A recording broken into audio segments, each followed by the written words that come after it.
The first coffee was not a date. Lena would have said this clearly, defensively, with the specific energy of someone who is not quite ready to admit how much they want a thing to be more than it is. She would have said, "We're getting coffee, it's just coffee. He is someone who helped me, and I want to say thank you, in person and in a form that is larger than an index card." She would have said this to Dara, who would have nodded with the serene, amused patience of a woman who has been Lena's best friend for 11 years and has developed a finely calibrated tolerance for Lena's habit of naming her feelings at the wrong angle. Dara said, "What are you going to wear?" Lena said, "I'm wearing whatever. It's coffee." Stop doing that. I'm not doing anything. You're doing the thing with your voice." Dara looked at her with the expression of someone who has been making the thing with their voice for 11 years and has no intention of stopping. "I'm glad you called him," she said. "I'm glad you're going." Lena looked at her hands. The cut on her left palm had healed to a pink seam, almost gone, the kind of scar that would be invisible in another month. She had started to think of it not as a wound but as a watermark, proof of the level things had reached. "I'm scared," she said. "Good," said Dara. "How is that good? You haven't been scared of anything in a year. You've been numb. Scared means something is open." This was the thing about Dara. Dara was a small woman who worked in sustainable urban design and kept 17 plants alive and made the most reliably comforting soup on earth and said true things with the offhand confidence of someone who had stopped worrying about whether true things were comfortable. Lena had been hiding from Dara's truth-telling for the better part of a year. She had missed it in the way you miss something you are actively avoiding. "Wear the green dress," Dara said. "It's a Tuesday morning," Lena said. "Wear something else then. But wear something you feel like yourself in, not the project coordinator armor. The actual you." Lena thought about this. The actual you as a concept required knowing where it was kept. She wore dark jeans and a cream sweater and her hair down, which was not the project coordinator way. The project coordinator way involved a bun and a blazer and the general presentation of someone who had everything together. The actual you apparently wore soft things and left her hair down. Fine. He was already there when she arrived. This would turn out to be a thing about Marcus, not a character choice so much as a law of his nature, like gravity or the 4 miles every morning. He arrived first. He arrived first to everything. It was the legacy of a decade of operating in environments where being early was survival and being late was a failure state, and it had never been fully dismantled by civilian life because some things the body doesn't unlearn, they just get integrated. He was at a corner table near the window. Not the central table, not the table with the most visibility, but the corner one with the sight lines to the door, and she noticed this in a way she filed away without yet knowing what to do with. He stood when he saw her. This also. He stood. It was an old-fashioned thing, the standing, and she was struck by it in a way that was hard to articulate. Not impressed exactly, not moved in a romantic novel way, but registered. He was someone who stood. It meant something about how he moved through the world, how he treated the approach of a person as something that deserved acknowledgement. She sat down across from him. They looked at each other. In the hospital, she'd only had the ceiling and the foil casserole and the controlled quiet of a room designed for recovery. In the dark, on the riverbank, she'd barely had her eyes. This was the first time she'd had him in ordinary light, in an ordinary context, stripped of the specific weight of crisis. And what she found, looking at him, was that he was still the same, that the face was the same, lived in, weathered, with that quality of being unfazed by hard things, not because hard things hadn't found him, but because they had found him so many times he'd stopped flinching. That the stillness was the same. He was the kind of person who took up exactly his own space and no more, which was in a world full of people who managed anxiety by expanding into available space. A remarkable quality. "Hi," she said. "Hi," he said. The barista came. They ordered coffee, both black, which Lena registered as slightly symbolic and then felt slightly embarrassed for finding symbolic and then let go of. "How are your ribs?" she said. He looked at her with a brief involuntary expression that was something between startled and something warmer. "How did you know about the ribs?" "The EMT report. My doctor mentioned it when I asked about when I was trying to find out if you were okay." She said it plainly. She was a project coordinator. She tracked outcomes.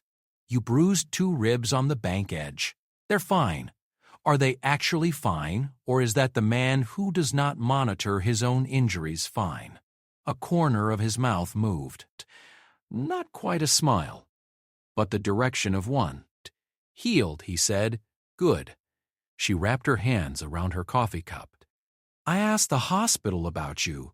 They couldn't tell me anything because I didn't know your last name and you're not in my file as anything official." Marcus Hale. She tried it. Marcus Hale ran into a building with wet clothes to get a woman out of the administration office and tell her about the ribs she caused. He looked at her steadily. "Not quite how I'd describe it. How would you describe it?" A pause. He thought about it in the way he seemed to think about things. Not stalling, but actually considering, actually taking the question seriously in a way that a lot of people only pretended to. "2 people ended up in the river," he said. "I got us out." Us. She registered it. Tucked it away. "Why did you pull me out?" she said. It came out before she'd planned to say it. She had been planning to get here gradually, to circle it, to use the social engineering skills of someone who navigates complex conversations for a living. She had not planned to put it directly on the table at the first coffee. But there it was. He looked at her. He looked at his coffee. He looked out the window at the city, which was doing its indifferent, ongoing thing, and she watched his face make the decision the way you can sometimes watch decisions being made in someone's face if you're paying attention. "I heard you go in," he said. "I was on the path. You were in the water. I got you out." "That's the mechanics," she said. "Yeah, I'm asking the other thing." He was quiet for a moment. The coffee shop had its ambient soundtrack, conversation layers, the hiss of the machine, the soft jazz she couldn't quite hear from the sidewalk but could hear here. She let the silence sit. She was learning that with Marcus. Silence was not avoidance but process. "I know what it looks like when someone is at the edge of something," he said finally. "I recognized it on the bridge and—" He stopped, looked at his hands. "I've been that person. Not on a bridge, different circumstances. But I know what it looks like from the inside, and I know what someone standing outside it can do, which isn't very much, but is also not nothing. When you went into the water," he said, "it was different. That was the path, the ice, the shoes. But I was there, so I got you out. And the bridge. I was going to run past." She hadn't expected that. She felt it land somewhere important. "But you didn't." "No. Why?" Another of his careful, genuine pauses. "Because," he said, "there's a version of my life where someone ran past me. And He stopped again. His jaw held something for a moment. "I don't want to be that person, the one who runs past." The ambient sound. The city outside. The cut on her palm that was almost gone. She said, "What happened to you?" And he said quietly, without any of the coatings people put on things they don't want to be seen without coatings, "A lot." She looked at him. "Are you going to tell me?" "Some of it," he said. "Not today." "Okay." She took a breath. "I'm going to tell you some things too. Not today either." "Okay," he said. And there was something in the word, in the way he said it. Not casual, not light, but weighted with a kind of intention, a kind of commitment, like the word was a small nail driven into something that was being built. They drank their coffee. She told him about the architecture firm and the Chad situation. which she described with the precise, controlled contempt of someone who has processed a professional injury to the point where it is now a story they tell well. He laughed. It was the first time she heard him laugh. A real one, not the social lubricant kind, but the actual thing, brief and quiet and apparently involuntary, like she'd caught him off guard and he didn't mind. He told her about the Veterans Outreach Center on 5th Street. He told her about Terrence's coffee and the terrible grind and the contractual obligation of the Kandahar debt that meant Marcus drank it without comment. She laughed then. "He sounds essential," she said. "He's the best person I know," Marcus said, simply and without any of the male deflection that usually accompanied that kind of admission. "He's also completely wrong about coffee." Can those both be true? Apparently, it was, she would think later, the easiest conversation she had ever had with someone new. Not because it was uncomplicated. It was complicated in ways that neither of them fully knew yet, freighted with things they were being careful around, landmines of history they were walking the perimeter of. But there was something underneath the complication that was simple. Something that felt, despite everything, like two people talking who had always been able to talk. She thought about what Dr. Adisa had said in their session the previous Thursday. They had talked about the bridge and the river and the index card and the phone call. Dr. Adisa had said, "What does it feel like having someone who showed up twice?" And Lena had thought about it for a real moment, and she had said, "It feels like being believed in by someone who has no reason to." And Dr. Adisa had written something down which she always did when Lena said something worth writing. They met twice more in November. The second time was a walk, his suggestion, the river path, but the upper section, the well-maintained one with proper lighting and no embankments and a surface that was flat and predictable enough for any shoes. It was the right kind of reclaiming. She wore her running shoes. Not because she was running, but because she wanted to be in them on that path. He matched her pace again, the way he had the first morning. She was noticing this becoming a pattern, the way he calibrated to her without making it obvious, without performing the accommodation. He just did it the way he did most things, in the manner of a person who makes adjustments naturally rather than as deliberate gestures. She told him about Daniel, not all of it. She told it the way she was learning to tell things, in the minimum viable unit, the way Dr. Persephone. Adisa was training her to trust loaded language rather than full explanations. She said, "I spent 3 years shrinking myself to the dimensions of a relationship that was never going to grow." And then she looked at the river and did not elaborate and let the sentence do its work. He looked at it with her. "You stop?" he said, eventually. "Good," he said. Not "I'm sorry," not "that sounds hard," not any of the cushioning responses. Just good. Like the ending was the right part to acknowledge, not the duration. She looked at him sideways. "You've done something similar." Not a question, a long pause. The river moving alongside them. A dog somewhere ahead on the path, dragging its person cheerfully toward the geese. "I made myself small for a different reason," he said. "Not a relationship. Just, I got very good at being useful and very bad at needing anything," which is its own kind of shrinking. She thought about the stillness in him. The stillness she'd read initially as peace and was beginning to read more accurately as the particular quality of stillness that comes from controlling yourself so completely for so long that the control becomes invisible and you start to mistake it for your personality. "You still doing it?" she asked.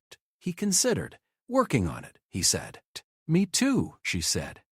The dog reached the geese. The geese expressed their bureaucratic outrage. They both watched, and she laughed, and he made the not-quite smile that was becoming something she recognized as his version of the thing. The third time was December, her apartment, because she had offered to make dinner in the spirit of reciprocity for the pasta she'd eaten alone in October, and because offering to cook for someone was the Lena Marsh way of saying, "I want you in my space, I want to see if you fit in my ordinary life." She made the tomato sauce, counterclockwise, and she told him about her father without planning to. It came out the way things come out when you're doing something with your hands. Something about the stirring and the smell of the sauce, and she said, "My father taught me to stir it this way. He's been gone 4 years." And then she kept stirring. She didn't look at Marcus. She heard him behind her at the kitchen table, and she felt the quality of the silence, and it was the right quality, not the silence of someone who doesn't know what to say. The silence of someone who understands that some things don't need a response, they need a witness. "He'd have liked this sauce," he said after a moment. She blinked, stirred. "Yeah," she said, "he would have." She served the pasta. They sat across from each other at her small table, and the succulent was on the windowsill looking aggressively healthy. And there was a candle she'd lit that was entirely coincidental and absolutely not because it was a Tuesday evening and this was just dinner. He told her something too, an increment, the way they were learning to do, not the full weight, not the complete inventory, but a piece of it, offered with the care of someone who is not accustomed to offering. He said, "After I got out of the army, I had about 18 months where I wasn't in a good place. I didn't go to the bridge. But I understand the kind of tired you meant." He looked at his plate. "I understand it from the inside." She looked at him. "Terrence sat on my front steps for 2 weeks," he said. "Every morning. Didn't ask me to come out. Just sat there, drank his terrible coffee. And eventually I came out. And you've been running 4 miles every morning since, more or less, and working at the outreach center. Yeah, she understood then, the full shape of it, the full reason for the standing at the railing and the "I know what it looks like" from the inside and the index card, and the 4 words. He was not a hero. He was a person who had been helped and had decided that the help was meant to pass forward. He was not rescuing strangers from rivers. He was paying a debt to Terrence's front steps. "That's why," she said. He looked at her. "That's the answer to why you stopped at the bridge. That's why you didn't run past. Because Terrence didn't run past." He looked at his coffee for a long moment. Then he said, very quietly, "I owe a lot to bad coffee." She laughed. He laughed, and it filled her small apartment with a sound that hadn't been in it for a long time. Not the performance of normalcy, not the managed cheer of someone trying to demonstrate to themselves that they were okay, but the actual thing. The actual sound of 2 people who have been through hard weather and are sitting at a table in warmth, eating good pasta, owing their presence to the accumulated debts of people who refuse to run past. She looked at him across the table. He looked at her. There was a moment, a specific, particular moment, where something was said by neither of them, where the air between them held something that both of them felt and neither was ready to name, and both of them were, for the first time in a long time, okay with not naming it yet, content to let it sit in the unresolved way that things sit when they are real and they know they have time. The succulent on the windowsill was doing fine. The river was doing what it always did.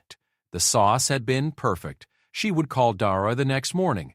She would say, "I think I'm going to be okay," and Dara would say, "I know." And Lena would say, "Not because of him, not only because," and Dara would say, "I know," and then Dara would ask, "But also a little because of him?" And Lena would say nothing for a moment that contained most of the truth. And Dara would make the thing with her voice, and this time Lena would not ask her to stop. December became the month when she began to understand the difference between surviving and returning. She had been in survival mode for 2 years without knowing that survival mode was a mode and not a permanent state. This was a thing Dr. Adisa said in week 4, and Lena heard it the way you hear things that are true about you, with a small internal jolt of recognition, the sensation of something snapping into place, followed quickly by the exhausted retroactive grief of having been without the name for a thing that had a name. Surviving looks like functioning, It looks like going to work and meeting deadlines and putting on the green dress when required and keeping the apartment in good order and watering the succulent occasionally and doing all the things that from the outside constitute a life.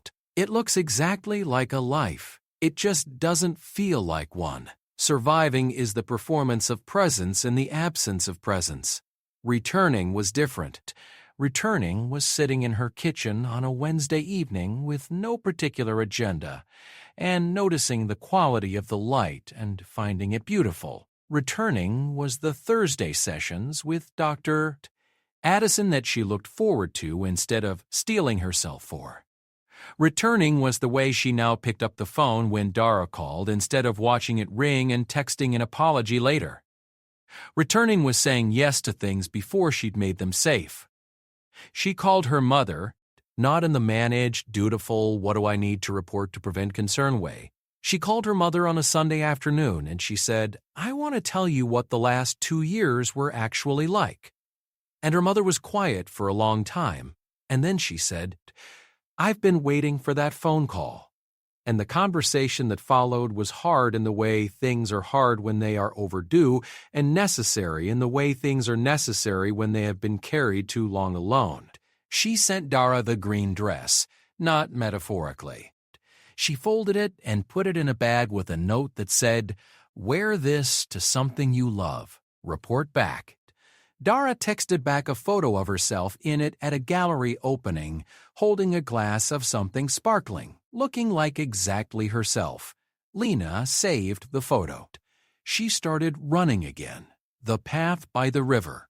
Morning runs, 4 days a week. She was not going to do 4 miles every single morning in a gray shirt with constitutional indifference to temperature. She was not built for that particular brand of discipline. She would aim for 4 days and celebrate 2. But she ran the path. She reclaimed it in the way you reclaim things that once held something hard, not by pretending the hardness didn't happen, but by walking back into the place it happened with your full and present self and letting the present overwrite the past layer by layer, run by run. She saw him on the path sometimes, not every morning. They were not at every morning yet, not at the place where 2 lives had grown around each other so completely that the schedule was shared. But sometimes the curves of their respective routines bent toward each other, and they'd run a mile together, or they'd stop for 10 minutes at the bench near the upper bridge where the view of the river was actually worth looking at rather than dreading. She asked him one morning in mid-December, running side by side, breath-making white clouds in the cold. Do you like doing it, the outreach work? He thought about it, running. I'm good at it, he said. That's not what I asked. His pace didn't change. Yeah, he said. I like it. He thought. I like seeing someone figure out that they're still here, that there's still ground under them. He looked ahead at the path. It's the most useful thing I know how to do. Is that enough? She asked. For it to be useful? He looked at her sideways. Something shifted in his face, a question she had maybe placed near something he hadn't quite touched. I'm still working that out, he said. She nodded. They ran. At the end of December, on a day that was clear and cold with a sky so blue it looked borrowed from a different season, she stood at the window of her apartment and looked at the succulent and at the city beyond it and felt, in a way she wanted to document for herself so that she would have it later when she needed it, the specific texture of a life that was hers again, not yet full, not fixed. She was not a project that could be completed. Dr. Adisa had said this and she was working on believing it, but present, grounded, hers. She thought about the bridge in November. She thought about the railing, cold and rough under her palms. She thought about a voice saying, hey, one word, ordinary as weather, reaching through everything. She thought about what Marcus had said at the coffee shop about the version of his life where someone ran past, and she thought about what she would have told him if she'd had the right language for it then, which she was only beginning to grow now. The fact that you stopped, not saved, not rescued, not intervened, not any of the words that make one person the subject and the other the object, The fact that you simply stopped made me stop too. That was the thing. That was the whole thing at its core. Not a rescue, a pause. A man who stopped running and stood at a railing and said hey with the quiet certainty of someone who had decided a long time ago in a different kind of hard place that people were worth stopping for. And a woman who had been in the process of disappearing who looked up and saw someone who was not going anywhere and chose, incrementally, imperfectly, over weeks and sessions and bad days and good pasta and a phone call to her mother, to stay. The river outside moved. The succulent on the windowsill was fine. She had a Thursday appointment. She was going to be on time. Why did you rescue me again? She whispered. The warrior answered, I couldn't let you die.